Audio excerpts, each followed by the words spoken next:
Olá pessoal, tudo bem com você? Bem-vindo a mais uma videoaula onde nós vamos aprender hoje sobre os princípios de contagem, como eles se aplicam aos concursos e como resolver questões de maneira mais simples, sem o uso de tantas fórmulas, apenas pelos princípios da contagem. Simbora!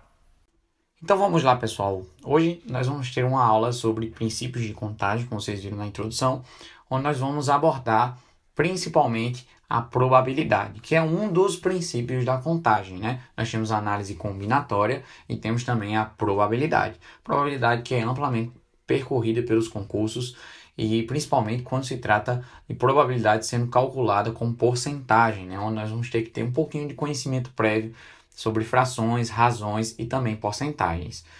Além de outros princípios dessa área da matemática e do raciocínio lógico que nós vamos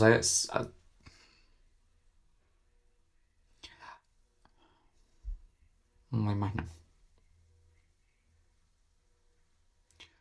Muito bem, pessoal. Nesta aula nós vamos abordar principalmente um foco maior em probabilidades, onde em uma outra parte, em outro vídeo, nós vamos ver a análise combinatória. Esses dois que fazem parte dos princípios da contagem, né? Onde nós utilizamos o princípio multiplicativo e também o princípio aditivo. Isso ligado a todo o raciocínio lógico e também a matemática pura, né? Onde nós vamos também utilizar conhecimentos de frações e também de porcentagens. Então fica bastante ligado para a gente poder abordar sobre isso.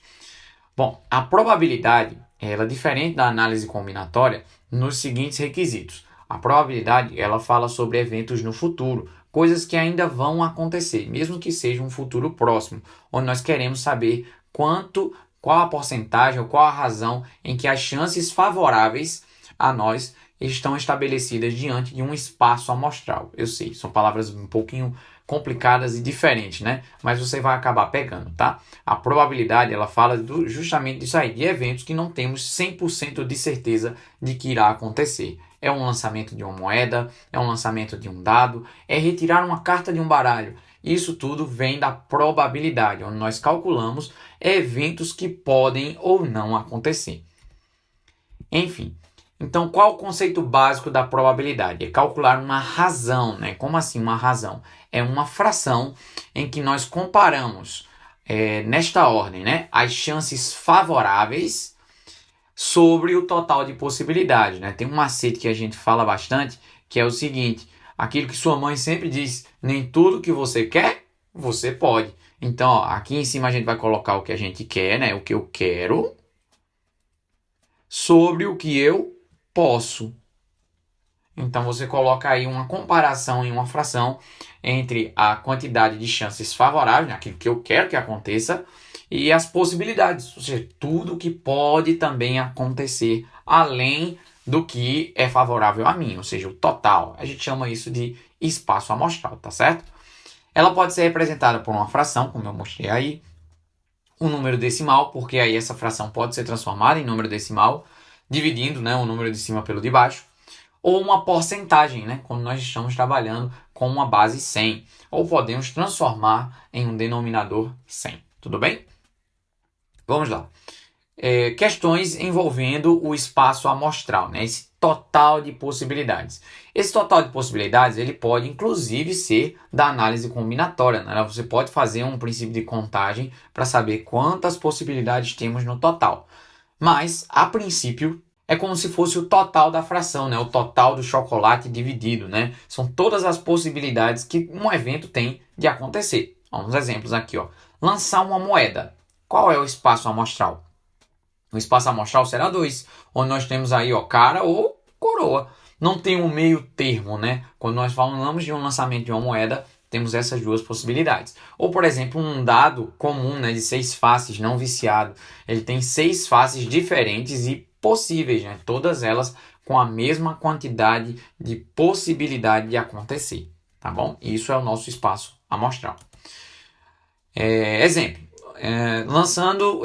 lançamentos repetidos.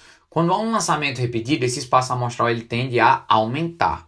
E quanto maior é o espaço amostral, menor é a probabilidade daquele evento acontecer. Por quê? Nós não estamos falando de uma fração?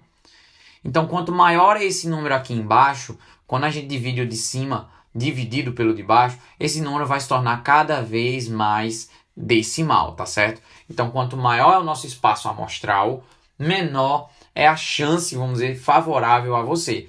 Você tem, por exemplo, a Mega Sena, ou então outras apostas em que o espaço amostral é muito grande.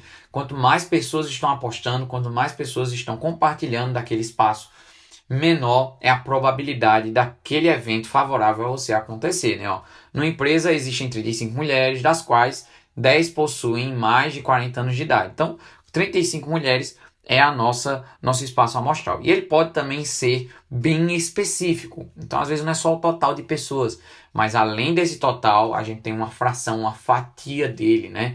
Ele especifica, ó, são mulheres e 10 delas têm mais de 40 anos de idade. Então, é bem específico um espaço amostral, que em alguns casos nós precisamos calcular previamente, tá? Mas não se preocupe que não é tão complicado assim. Os conectivos. Voltando para o raciocínio lógico, os conectivos lógicos, vocês viram em lógica proposicional, em outras aulas, de que eles são muito importantes para determinar e definir o quanto aquela proposição pode ser verdadeira ou falsa. Então, por exemplo, quando houver um conectivo ou, né, por exemplo, eu quero que aconteça um 2 ou um 3 ao lançar um dado. Então, eu vou pegar a probabilidade de acontecer o 2 e somar com a probabilidade de acontecer o 3. Então, quando aparecer essa palavrinha, o conectivo ou, nós estamos falando do princípio aditivo, né? Nós vamos somar as possibilidades, no caso, somar a probabilidade de um evento acontecer. Voltando lá para a teoria dos conjuntos, né? É como se fosse a união das duas probabilidades, do 2 ou do 3. Agora, quando nós falamos do i, né, o conectivo i, lembra que lá na lógica proposicional, o i, para que a proposição seja verdadeira, as duas coisas precisam acontecer simultaneamente, né? Precisa dar verdadeiro e verdadeiro, para poder dar verdadeiro no final. Então, é necessário que as duas coisas aconteçam nesse sentido, simultaneamente. Voltando aqui para os conectivos ligados à probabilidade, nós falamos do princípio multiplicativo. Apareceu o i, você vai multiplicar as probabilidades. Então, quando eu quero dizer assim, estou lançando 2 dados e eu quero que aconteça em ambos o 3. Então, é o primeiro e o segundo tem que dar 3. Por isso, a gente vai multiplicar as probabilidades de um vezes a do outro. Tudo bem? Então, apareceu o ou, princípio aditivo. Some as probabilidades, as frações, as porcentagens, etc. Se apareceu o i, você vai precisar multiplicar as probabilidades, tá certo? Princípio da exclusão, né? Nos princípios de contagem, esse princípio é bastante importante, tá? Por quê? Porque quando você aparecer essa palavrinha assim, essa expressão, pelo menos uma acontecer, nós estamos falando do princípio da exclusão. Por quê?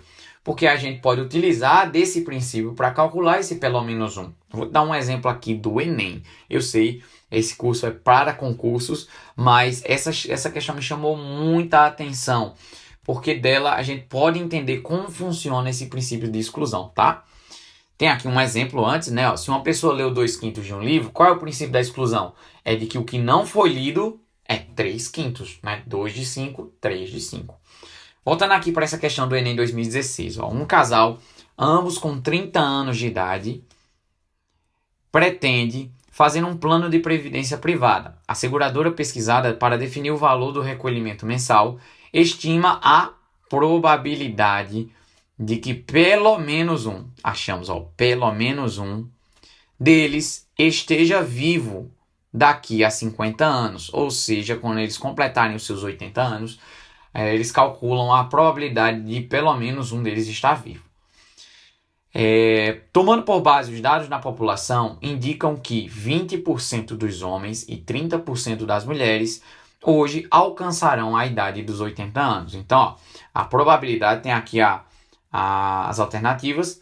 A probabilidade de um homem chegar vivo, né, aos 80 é de 20%. Ou seja, aquela fração, né, 20 sobre 100. A gente utiliza muito essa forma de nomear, né? Já das mulheres, a probabilidade já é de 30%, um pouco maior. 30 sobre 100. tá certo? Como nós queremos que pelo menos um dos dois aí desse casal esteja vivo, como é que a gente vai fazer esse cálculo? Bom, nós queremos pelo menos um. Ele não está falando aqui que quer o homem e a mulher. Se ele dissesse assim, o homem e a mulher, a gente calculava a probabilidade de cada um, que já está escrita, multiplicando esses dois resultados, essas duas frações. Se tivesse o i, mas esse pelo menos um, como a gente calcula? A gente utiliza esse princípio da exclusão. Ao invés de a gente calcular a possibilidade deles estarem vivos, a gente vai calcular a possibilidade deles estarem mortos aos 80 anos, tá certo? Então vamos lá. Se é 20% a chance de um homem chegar até os 80 anos, então a chance dele não estar mais vivo, né, aos 80 anos é o complementar de 20%, né? Então vou colocar aqui homem, certo? Vamos botar um Mzinho aqui, que morreu, tá certo? Seria de 80%. Ou 80 sobre 100. Já das mulheres, com um Mzinho aqui, as mulheres, já que são 30% de chance de elas chegarem vivas aos 80 anos, nós vamos fazer o contrário, né? 70% de chance de não chegarem vivas até os 80 anos. 70% que é 70 sobre 100. E agora, Gutiérrez? Bom, a gente quer o princípio da exclusão. Então, eu quero que os dois não estejam mais vivos.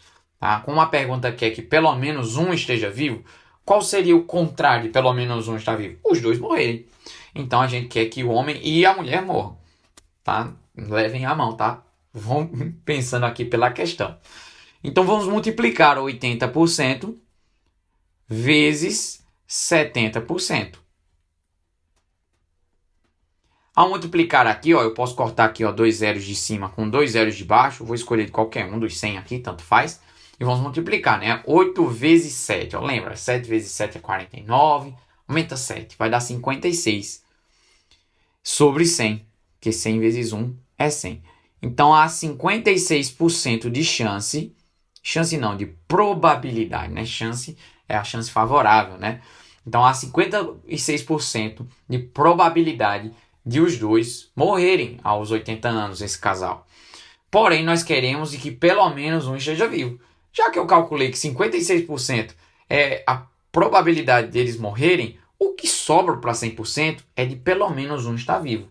A gente não vai ter a garantia que os dois estejam vivos, mas de pelo menos um nós vamos ter. Então, basta a gente subtrair agora de 100%, fazer aqui, ó, de vermelho novamente, pegar aqui os 100% menos 56, ó, 100% menos 56%, que é a chance deles morrerem.